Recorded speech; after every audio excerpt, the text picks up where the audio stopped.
কাল আখিরি মোনাজাতের মধ্য দিয়ে শেষ হবে বিশ্ব ইজতেমা। এই পর্বে অংশ নিচ্ছেন মাওলানা সাদের অনুসারীরা।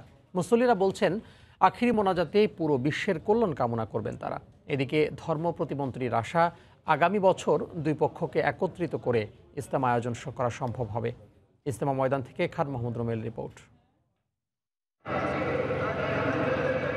রোববারের বৃষ্টি ইজতেমায় আগত মুসল্লিদের ইবাদতবন্দিগিতে কিছুটা বিঘ্ন সৃষ্টি করলেও সোমবারের রৌদ্র উজ্জ্বল আকাশ দেখে খুশি তারা। মুসল্লিরা বলছেন, আল্লাহর নৈকট্য লাভ আর রাসূলের সন্তুষ্টির জন্য ইজতেমায় আসা।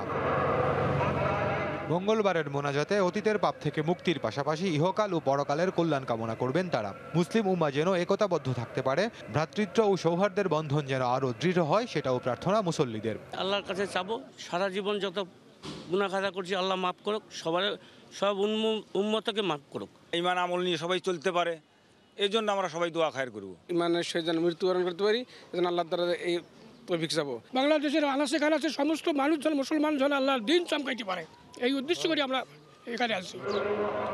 এদিকে দুপুরে ইজতেমা ময়দান পরিদর্শনে আসেন ধর্ম প্রতিমন্ত্রী। বলেন, আগামী বছর তাবলিগ জামাতের দুই পক্ষ একসঙ্গে ইজতেমা পালন করবে বলে আশা করেন তিনি। আর মেট্রোপলিটন পুলিশ কমিশনার বলছেন, আখিরি মোনাজাত শেষে মুসল্লিদের নিরাপদে গন্তব্যে পৌঁছানো এবং মোনাজাতের দিন যানবাহন চলাচলের জন্য বিশেষ ব্যবস্থা থাকবে।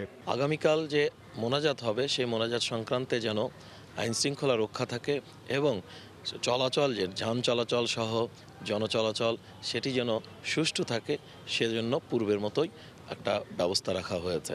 একেবারে পূর্বের মতো আমরা ঐক্যবদ্ধভাবে আমরা তাবলিগের জামাত বিশ্ব ইজতেমা সুন্দরভাবে পরিচালিত হতে পারে, আমরা পরম করুণাময় আল্লাহর কাছে আমাদের গুনাহ মাফের জন্য দোয়া চাইছি, অন্যান্য অনেক আমার পরিবার পরিজনের উন্নতির জন্য দোয়া চাইছি। ইজতেমা সফল করতে সব পক্ষের অব্যাহত সহযোগিতার জন্য সবাইকে ধন্যবাদ জানান তারা। খান মোহাম্মদ রুমেল, সময় সংবাদ, টঙ্গী। এই মুহূর্তে টঙ্গী ইজতেমা ময়দানে আছেন রিপোর্টার শাহরিয়ার জামান দীপ। সরাসরি যাচ্ছি তার কাছে। দীপ, স্বপ্ন, আজকে 54তম বিশ্ব ইজতেমার দ্বিতীয় পর্বের দ্বিতীয় দিন চলছে এবং একটু জানিয়ে রাখতে চাই যে এই মুহূর্তে এখানে যারা মুসল্লিরা এসেছেন তারা মাগরিবের নামাজ আদায় করছেন এবং যতটুকু আমরা জানতে পেরেছি যে মাগরিবের নামাজের পরে আবার বয়ান শুরু হবে এবং এখন পর্যন্ত যে তথ্যটি আছে যে এই বিশ্ব ইজতেমার আজকে দ্বিতীয় পর্ব চলছে এবং সব মিলিয়ে 4 দিন অতিবাহিত হয়েছে এই বিশ্ব ইজতেমার 4 দিনে। এখন পর্যন্ত যে তথ্যটি আমাদের কাছে আছে যে অসুস্থ হয়ে 8 জন মুসল্লি এখানে মারা গিয়েছে এবং এখন পর্যন্ত এই দ্বিতীয় পর্বের সাতপন্থীদের যে আয়োজন চলছে বিশ্ব ইজতেমার 331 জন বিদেশি মেহমান এখানে উপস্থিত হয়েছে এবং আপনার মাধ্যমে দর্শকদেরকে একটু জানাতে চাই যে এখানকার যারা আয়োজক রয়েছে সাতপন্থীদের, তাদের পক্ষ থেকে আমাদেরকে যেটি বলা হয়েছে যে রাত 9টা থেকে 9:30টার মধ্যে সাতপন্থীদের যারা মুরব্বী আছেন তারা একটি বৈঠকে বসবেন।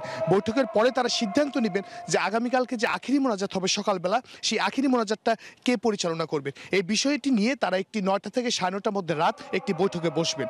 এছাড়া একটু জানিয়ে রাখতে চাই যে ইজতেমার সার্বিক নিরাপত্তার ব্যবস্থাটি নিশ্চিত নিরাপত্তার মধ্যে কিন্তু এবার এই বিশ্ব ইজতেমা অনুষ্ঠিত হচ্ছে এবং এখন পর্যন্ত কোনো ধরনের সমস্যার কথা কিন্তু আমরা শুনতে পাইনি এবং আমরা দেখতে পেয়েছি যে ইজতেমার প্রত্যেকটি গেটে, বিশেষ করে যে প্রবেশ গেটগুলো রয়েছে সেখানে কিন্তু আইনশৃঙ্খলা বাহিনী কঠোর অবস্থানে রয়েছে। আমরা দেখতে পেয়েছি যে পোশাকধারী আইনশৃঙ্খলা বাহিনীর পাশাপাশি সাদা পোশাকও কিন্তু আইনশৃঙ্খলা বাহিনীর সদস্যরা রয়েছে। আইনশৃঙ্খলা বাহিনীর পক্ষ থেকে আমাদের যেটি জানানো হয়েছে যে শুধু মাঠের প্রবেশ কেন্দ্রগুলোতে, মাঠের ভিতরেও সাদা পোশাকে তাদের সদস্যরা রয়েছে। তো সব এখান থেকে আসলে আমার কাছে যে তথ্যটি রয়েছে যে 54 পর্বের বিশ্ব ইজতেমার দ্বিতীয় পর্বের দ্বিতীয় দিন আজকে চলছে এবং এই মুহূর্তে মুসল্লি যারা আছেন তারা মাগরিবের নামাজ আদায় করছেন এবং এই মাগরিবের নামাজের পরে আবার বয়ান শুরু হবে এবং আগামীকাল সকাল 10টায় আখিরি মোনাজাতের মধ্য দিয়ে এবারে 54তম বিশ্ব ইজতেমা শেষ হতে যাচ্ছে। স্বপ্ন, এই ছিল আসলে আমার কাছে এখান থেকে সর্বশেষ। টঙ্গীর ইজতেমা ময়দান থেকে আমাদের সঙ্গে যোগ দিয়েছিলেন রিপোর্টার শাহরিয়ার জামান দীপ।